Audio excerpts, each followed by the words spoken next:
বুঝলে গিন্নি, ভাবছি পুজোর আগেই ফাটাকে একটা নতুন স্কুলে ভর্তি করিয়ে দেবো।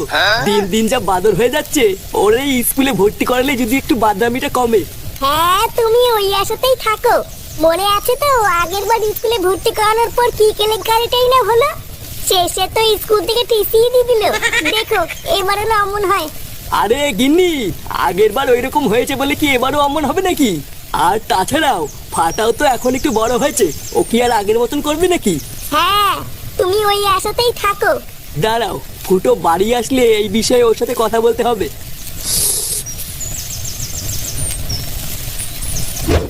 কি বলছিস কি রে ঝন্টু? হ্যাঁ গো, তা নয় তোর কি বলছি, আমার ছেলে পরীক্ষায় স্কুলের মধ্যে ফার্স্ট হয়েছে, সেই কারণেই তো তোমাদের জন্য এই গরম গরম মিষ্টি নিয়ে এলাম। আর জানো স্কুলের মধ্যে সব স্যারেরা আমাকে কত সম্মান দিল। বাহ, এটা দেখে খুব ভালো লাগলো যে তুই যেমনই হোস না কেন তোর ছেলেটা মানুষ হচ্ছে। আর আমাদের ফুটোর ছেলেকে তো স্কুল থেকে ঠাপিয়ে বাড়ি করে দিয়েছে। সবার ছেলে মানুষ হয়ে যাচ্ছে আর ফুটোর ছেলে গুদ মারানি তৈরি হচ্ছে। কি বলো কি, শেষে গুদ মারানি? কি হয়েছে? শান্তির ছেলে খুব দাঁত বেরোচ্ছে তাই না? তোর 2 টাকা দামে 4টে মিষ্টি এনে কি নিজেকে মনে ভালো মনে করছিস নাকি? এমা নানা ফুটো, ও ফটকেই তো প্রথমে হাসলো। হাট বাড়া, তোর গুদের মিষ্টি নিয়ে বেরো এখান থেকে। গুদ মারানি দাঁত কেলাচ্ছে, বেরো গুদ মারানি। হ্যাঁ রে ঝন্টু, তুই বরং যা এখন এখান থেকে।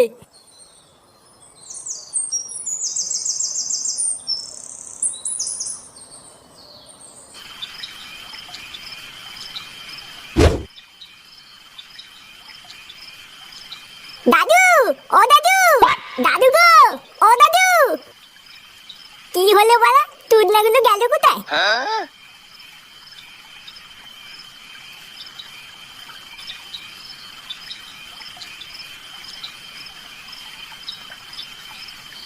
দাদু। ও দাদু ভাই। হ্যাঁ দাদু। বলো কি হয়েছে? বলছি দাদু, পাড়ায় না একটা নতুন বিরিয়ানির দোকান হয়েছে। 100 টাকা দাও না দাদু, বিরিয়ানি খাবো। কি কি 100 টাকা? 100 টাকা কোথায় পাবো দাদু ভাই? অত টাকা তো আমার কাছে নেই। হ্যাঁ বালা, তোমার কাছে কোনোদিনই কোনো টাকা থাকে না? লেওলা ভাবলাম একটু বিরিয়ানি খাবো, আমার খাওয়া গালমালা হয়ে গেল। বাবা, আমি ঠিক করেছি কালকে ফাটাকে স্কুলে ভর্তি করে দিয়ে আসবো। লেওরা বাকি সবার মতো ও কালকে থেকে স্কুলে যাবে। বাহ, এই কথাটা তুই খুব ভালো বলেছিস।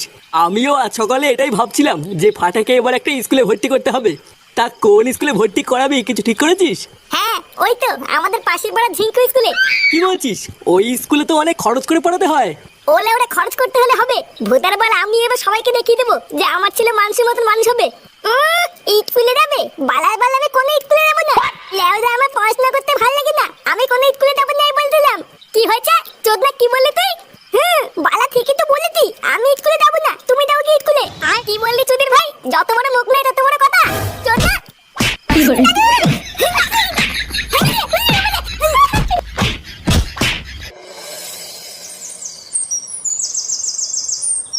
তাড়াতাড়ি রেডি হয়ে নে ফাটা, না হলে কিন্তু এবার কপালে কষ্ট আছে। বারে আমি রেডি হবো কেন?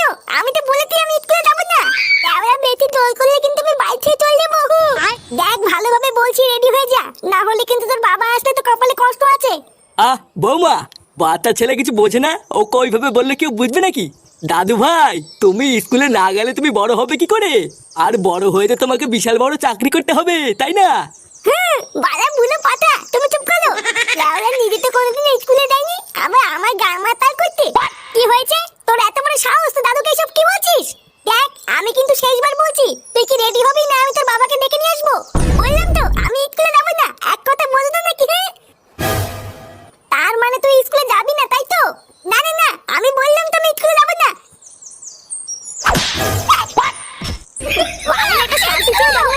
বাড়া হাড় মাংস সব জ্বালিয়ে গেল। আমার ছেলে এটা কি হলো? মাগি, আমার ছেলে এটা কি হলো?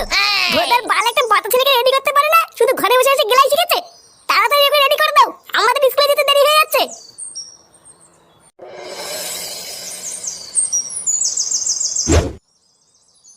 থেকে থেকে আর সময় পেলেন না, একেবারে পুজোর মুখেই নিয়ে এলেন। আসলে স্যার, ছেলের পেটটা না একটু খারাপ হয়ে গেছিল, বুঝলেন তো? মানে যেখানে সেখানে পকড়ে করে দিচ্ছিল আর কি। এই জন্যই এতদিন নিয়ে আসতে পারিনি, আজকে নিয়ে এসেছি। এখন আপনি যদি আপনার স্কুলে ভর্তিটা নিয়ে নেন তাহলে খুব ভালো হয় স্যার। না, সবই তো বুঝতে পারছি, কিন্তু সামনেই পুজো, তার উপরে আবার পুজোর পরেই পরীক্ষা। এখন এই মুহূর্তে আপনার ছেলেকে কিভাবে ভর্তি নেই বলুন? না না স্যার, আপনি এসব পরীক্ষা টরীক্ষা নিয়ে ভাববেন না। আমার ছেলে লেওরা পড়াশোনায় খুব ভালো। একবার যা দেখে ভেদার বল সেটা কোনোদিনই বলে না।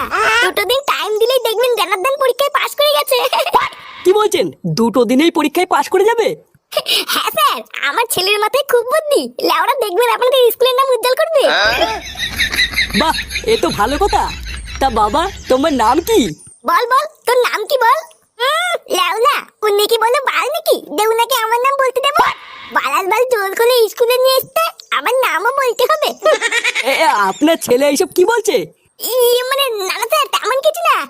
আসলে বাচ্চা মানুষ তো, তাই ওই আর কি। তাহলে ওই কথাই রইলো স্যার, কালকের থেকে ছেলেকে স্কুলে পাঠিয়ে দেবো, ঠিক আছে? আচ্ছা আচ্ছা, ঠিক আছে।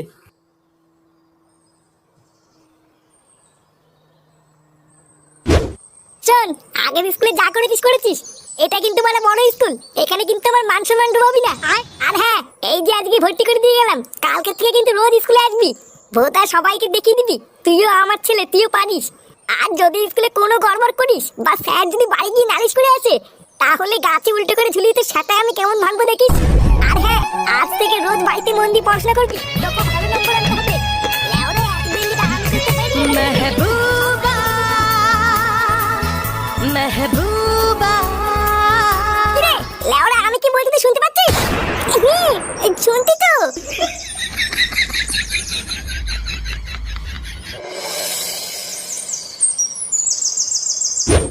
তাহলে বলো দাদু ভাই, নতুন স্কুল কেমন লাগলো?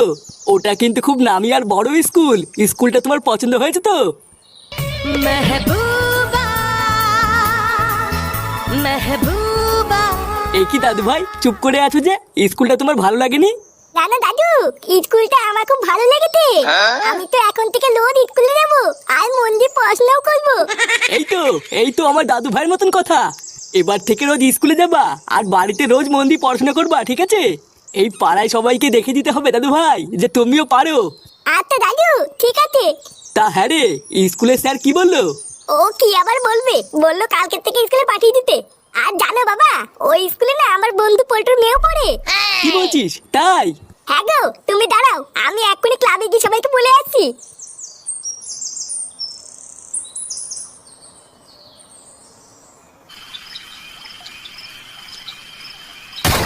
কি, ওই স্কুলে তুই তো ছেলে ফাটাকে ভর্তি করে দিয়ে আসলি?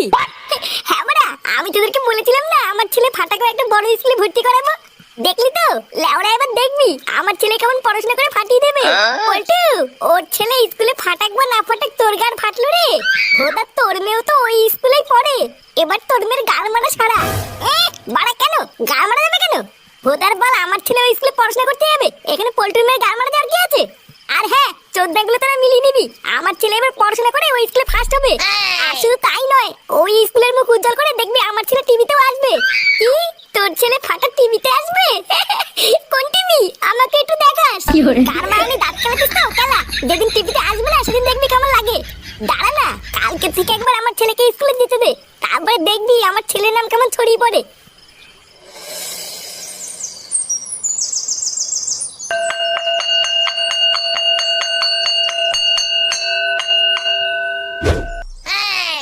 তো বাচ্চারা, ইনি হলেন একজন স্যার। সরকারের পক্ষ থেকে ইনি আমাদের স্কুলটাকে পরিদর্শন করতে এসেছেন। তাই ইনি তোমাদেরকে যা যা প্রশ্ন করবেন তোমরা সবাই ঠিক ঠিক উত্তর দেবে, ঠিক আছে? আচ্ছা স্যার। বাহ, আপনাদের স্কুলের বাচ্চাগুলো দেখছি খুবই ভদ্র। হ্যাঁ মানে ওই আর কি। এই যে পিছনে বসে আছে হলুদ গেঞ্জি। মানে আমি স্যার? হ্যাঁ তুমি এইসব স্কুলে কি ড্রেস পরে এসছো? তোমার স্কুলের ড্রেস কোথায়? এই গান মেটাতে এত লোকের মাঝে তুই নেতা শুধু আমাকেই দেখতে পেলো। মানে স্যার, আসলে আমার স্কুলে জামা প্যান্ট নেই তো, তাই বাবা বলেছে কালকে নিয়ে আসবে। আপনি যদি বলেন স্কুল থেকে তুলে দিতে আমি তুলে দেবো, কিন্তু আমাকে মারবেন না স্যার। আসলে ও হচ্ছে আমাদের স্কুলের নতুন স্টুডেন্ট, কালকেই ভর্তি হয়েছে। নতুন তো তাই ভুল করে ফেলেছে, আপনি কিছু মনে করবেন না। আচ্ছা বাচ্চারা, তোমাদের সবাইকে আমি একটা প্রশ্ন জিজ্ঞাসা করছি, তোমরা সবাই উত্তর দেবে, ঠিক আছে? আচ্ছা বলো তো, এরপর কি হয়? আমি পারবো স্যার, আমি পারবো। এরপর বি হয়। বাহ, গুড, একদম ঠিক। সত্যি আপনাদের স্কুলের বাচ্চাগুলো দেখছি খুব ভালো পড়াশোনা করছে। হ্যাঁ মানে ওই আর কি। আচ্ছা বাচ্চারা, বলো তো মালভূমি কাকে বলে? আমি পাবো ছাই, আমি পাবো। এটা তো খুবই সহজ, আমি জানি। যে ভূমিতে বসে বসে মাল খাওয়া দেয় তাকে মালে ভূমি বলে। এইসব কি বলছে? আপনি কি স্কুলে এইসব শেখান নাকি? না না ছিটি স্যার, এইসব আমি শেখাবো কেন? বাচ্চা মানুষ, তাই হয়তো ভুলভাল বলে ফেলেছে। আচ্ছা বাচ্চারা, তোমরা তো একটু আগে বললে যে এরপর বিয়ে হয়, তাই এবার বলো তো বিয়ের পর কি হয়? স্যার এটাও আমি পাবো। বিয়ের পর ফুলচোদ্দের রাতে খাটের উপরে পকপক হয়। ক্লাসের ভিতরে এইসব কি অভদ্রতামি চলছে? লেওরা বাচ্চাদের তাহলে স্কুলে এইসব শেখানো হয়? দাঁড়ান, বাঞ্চত সরকারের কাছে বলে আমি আপনার স্কুল দুটোরই গান মারছি। Bye bye tata goodbye गया